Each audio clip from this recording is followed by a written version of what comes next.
Snow pressed down on the narrow roads of eastern Belgium, turning supply routes into slow-moving lines of stalled trucks and exhausted infantry.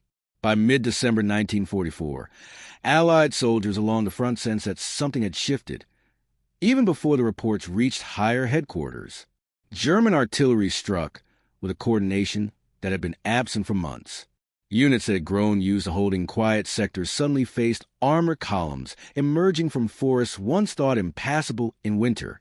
At the company level, the first reactions were confusion and disbelief.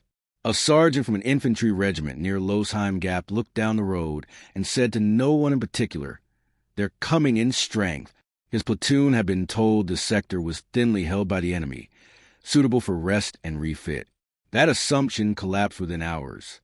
Radio traffic filled with broken calls, grid references spoken too quickly, requests for support that could not be met. As German forces pushed west, the pressure traveled backward to the Allied structure. Division headquarters tried to re-establish lines that no longer existed.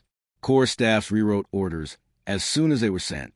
Soldiers digging foxholes in frozen ground spoke quietly about encirclement.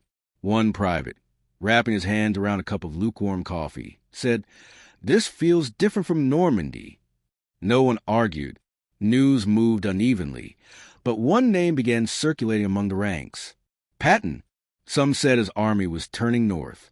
Others said it was impossible in this weather. In a field hospital near Bastogne, wounded men listened to an officer reading a situation update. When the officer mentioned Third Army, a corporal interrupted, "If Patton's coming, we might get out of this." The officer did not confirm it, but he did not dismiss it either. For the men of the 101st Airborne, surrounded in Bastogne, the situation was more immediate. German shelling came daily, methodical and patient. Supplies ran low. Ammunition was counted by the magazine. A lieutenant moving between positions heard the same question, repeated in different words. "Any word?" He answered honestly, "Nothing yet." Still, the name Patton surfaced again and again, not as reassurance, but as possibility. Further west, armored units repositioned under orders that arrived abruptly. Tank crews were told to fuel up and be ready to move before dawn. One commander, checking maps by flashlight, said to his driver, "We're going north. That's all I know." The driver replied, "In this snow?" The commander folded the map and said, "Orders are orders." Among infantry units retreating from forward positions, Patton's reputation shaped expectation. Some soldiers remembered Sicily and France. Others only knew the stories. A rifleman marching through sleet muttered, "If he's really turned the whole army, it means this mess is serious." His buddy answered, "Or it means he thinks he can fix it." As the German advance widened the bulge in the Allied line, soldiers began to speak less about holding ground and more about timing. How long until relief arrived? How long rations would last? How long wounded men could be kept alive without evacuation? Each hour without clear news increased the weight of uncertainty. Then fragments of confirmation started to circulate. A radio operator at a regimental command post heard a transmission mentioning a major redeployment. He leaned back and said, "Third Army's moving." An officer asked for details. The operator shook his head. "That's all it said." The officer nodded once. "That's enough." The idea that an entire army could pivot in winter, on short notice, through snow-choked roads, seemed improbable to many on the ground. Yet the possibility altered the tone of conversations. Soldiers spoke more carefully, as if not wanting to waste a chance. A machine gunner cleaning his weapon said, "If he's doing this, he won't stop halfway." Another replied, "Let's hope he gets here before they do." By the end of the day, the fighting intensified. German pressure did not ease, and Allied losses mounted.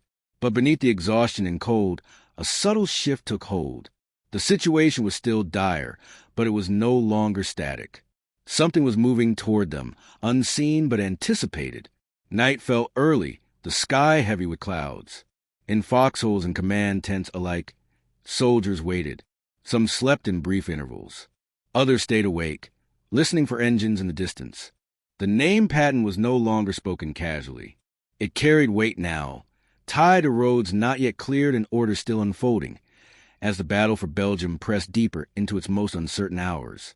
Morning light revealed little change on the ground, but the sound of the battle carried farther than before.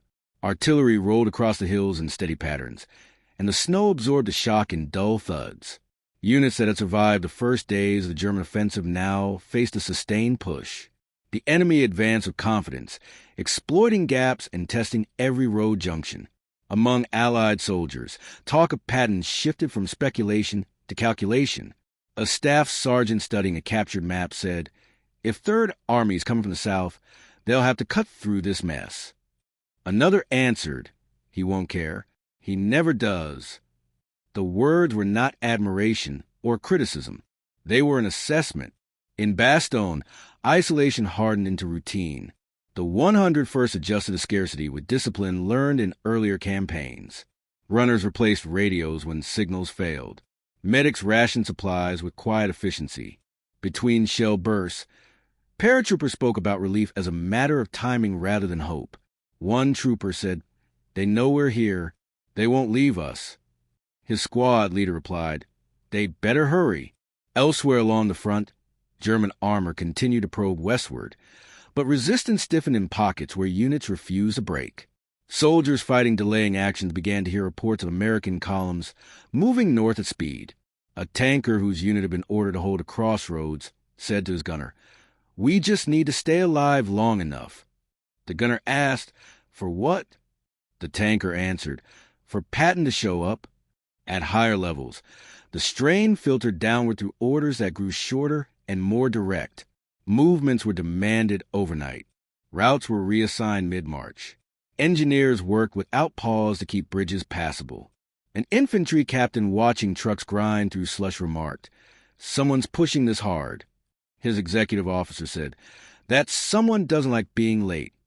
The weather remained an enemy to everyone. Snow clogged weapons and froze hands to metal. Air support stayed grounded. Soldiers cursed the sky as often as the Germans. Yet even here, Patton's reputation intruded. A forward observer said, "If the weather clears, he'll use it." Another replied, "He always does." German pressure around Bastogne tightened. Negotiation demands were delivered and rejected. The defenders responded by digging deeper and firing back with what they had. In one sector, a paratrooper yelled across a trench, "Any word from outside?" The answer came back, "Third Army's fighting its way up." That was enough to steady the line. Further south, Allied units advancing north encountered resistance but pressed on regardless.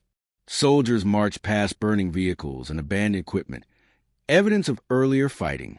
A lieutenant pointed ahead and said, "That's the direction." A private asked how far. The lieutenant said, "As far as it takes." As hours passed, reports from different sectors began to align. German momentum slowed in places where it seemed unstoppable days earlier.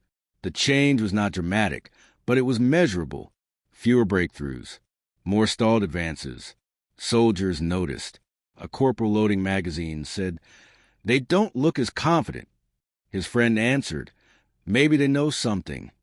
By nightfall, the front remained unstable, but the sense of collapse that had marked the first days was gone. Allied soldiers understood they were still in danger, still outgunned in places, still cold and exhausted.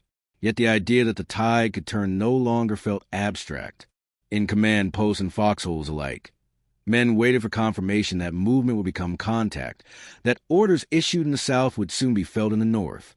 The name Patton now carried an expectation that demanded proof as the crisis deepened and the next phase of the battle approached. The first signs of contact came not as celebration, but as noise. Distant gunfire shifted direction. Columns that had been advancing cautiously now pressed harder against German screens. Soldiers along the southern edge of the bulge began to encounter resistance that felt organized but hurried. A platoon leader, after a brief firefight, said, "They didn't expect us yet." His radio operator nodded. "They will now." Word traveled unevenly, but enough reached the front to change behavior. Allied soldiers no longer spoke only of holding ground. They spoke of linking up. A paratrooper in Bastogne, listening to artillery in the distance, said, "That's not theirs." Another replied, "Doesn't matter. It's closer." German units reacted quickly, redirecting forces to blunt the advance. Roadblocks appeared where none had been before. Anti-tank guns covered narrow approaches. Still, Third Army units kept moving. Tank crews worked through the night, engines running to prevent freezing. Infantry rode where they could and walked where they had to. One driver, eyes fixed on the road, said he really turned the whole army. The man beside him answered, he said he would. Inside the pocket, the 101st adjusted its posture. Patrols pushed farther out, testing enemy lines. Ammunition drops began to land with greater accuracy as weather improved. Soldiers gathered around parachutes filled with supplies, reading labels as if they were messages. One trooper held up a bundle and said, "They found us." No one laughed. Reports from different units began to converge on the same conclusion. The German offensive had lost its rhythm. Attacks still came, but they were reactive now, shaped by the need to contain a threat from the south. Allied soldiers noticed a change in prisoners taken. Fewer boasts, more questions. A sergeant listening to a captured soldier speak said, "They didn't plan for this." Along frozen roads, Third Army elements pressed forward under constant fire. Losses mounted, but orders did not change. A battalion commander, after hearing of another disabled tank, said, "We keep moving." His staff understood there was no alternative. Delay would mean the pocket tightened again. In Bastogne, shelling continued, but its pattern shifted. The defenders sensed that German attention was divided. A company commander told his men, "They're watching their flank now." A private asked, "Which flank?" The commander answered, "The one Patton's on." The idea spread beyond Bastogne. Across Belgium, Allied soldiers fighting in small, isolated actions began to speak with a different tone. A rifleman reloading under fire said, "They're not driving us anymore." His squad leader replied, "Good, now we drive back." The moment was not dramatic. There was no single breakthrough that everyone could see at once. Instead, the pressure redistributed. German advances stalled. Allied counterpressure increased. The battlefield became contested rather than collapsing. As night fell, units on both sides prepared for renewed fighting. For Allied soldiers, the uncertainty remained, but it was no longer paralyzing. They knew now that movement from the south was real, that decisions made far from their foxholes were shaping what happened next. The tide had not fully turned, but it had shifted, and those on the ground felt in the way the enemy reacted, in the way orders arrived, and in the growing sense that the next engagement would decide more than a single position. Contact came at first light, sharp and immediate. Third Army units advancing north ran into German positions thrown together in haste, but defended with determination. The fighting was close, often confused, with visibility limited by trees and drifting snow. Tanks moved forward in short bursts, stopping to fire, then pushing again. Infantry followed, clearing ground one position at a time. An Allied soldier crouched behind a knocked-out vehicle said, "They're trying to stop us here." His lieutenant answered, "Then this is where we go through." Orders passed quickly. There was no pause to reassess the larger picture. The objective was simple and unforgiving. Keep moving. German resistance stiffened as a threat to their flank became undeniable. Units that had been driving west now turned south under pressure. The change was visible to the men facing them. A machine gunner watching enemy troops reposition said, "They're scared of being cut off." Another replied, "About time." In Bastogne, the sound of battle grew louder and more distinct. The defenders could now tell direction and distance. A forward observer adjusted his headset and said, "That's coming from the south." The officer beside him asked, "How far?" The observer answered, "Close enough to matter." Inside the pocket, German attacks lost urgency. Artillery fire became less concentrated. Patrols withdrew sooner than before. The 101st took advantage, pushing out to seize small gains where possible. A squad leader returning from patrol said, "They're watching behind them now." His commander nodded. "That means we're not alone anymore." South of Bastogne, Third Army spearheads broke through one line after another. Losses were heavy, but momentum carried units forward. A tank commander climbing out of his vehicle to check damage said, "He told us we'd get there." His loader replied, "He didn't say it'd be easy." As the distance closed, coordination improved. Radio traffic increased. Reports confirmed that the advance was holding despite counterattacks. Allied soldiers along the wider front began to sense that the crisis had peaked. The danger remained, but the direction of movement had changed. The decisive moment arrived not with a single order, but with confirmation. A forward unit reported visual contact with Bastion's outer defenses. The message passed quickly, stripped of excess words. "We see them." In Bastion, the reply came back just as simply, "We see you." The relief was physical, immediate, but restrained. There was no celebration. Fire still fell. Casualties still mounted. Yet the meaning of the fight had shifted. The encirclement was broken, in fact, even if not yet fully secured. Soldiers on both sides recognized it. German units began to pull back under pressure. Allied forces pressed forward to widen the corridor. A paratrooper standing near a newly opened road said, "That's him." Another asked, "How do you know?" The paratrooper answered, "Because no one else would have forced it like this." As night settled again over Belgium, the battlefield quieted in places where it had raged for days. The crisis had not ended, but the outcome was no longer in doubt. Decisions made under pressure had reshaped the fight, and the cost was visible everywhere. What remained was to hold, to push, and to absorb the consequences of what had been decided and carried through its speed in winter against an enemy who had expected a different ending.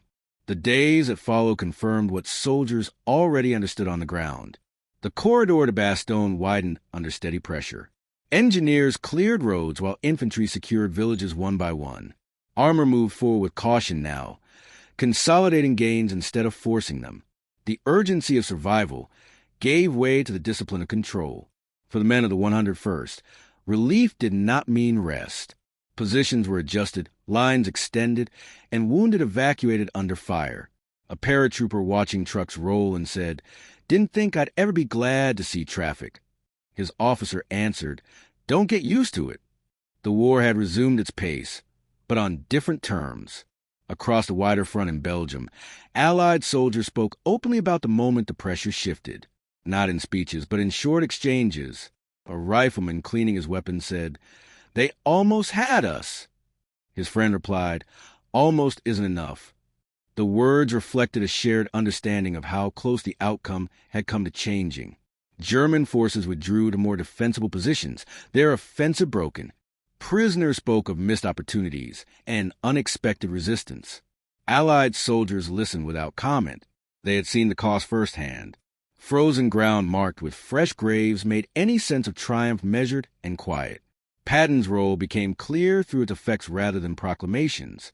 Soldiers judged it by the roads clear in impossible conditions, by the speed of orders carried out without hesitation, by the way an entire army had been turned and driven into the heart of the crisis. A tank crewman said simply, he didn't wait. No one needed more explanation. In command posts, maps were redrawn to reflect a stabilized front. Units rotated where possible. Supplies flowed again, uneven but sufficient. The immediate danger had passed, replaced by the knowledge that the war would demand more decisions of the same weight.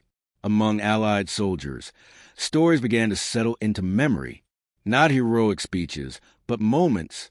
A distant engine heard at night. A radio message stripped to its essentials. A line that held when it was expected to break.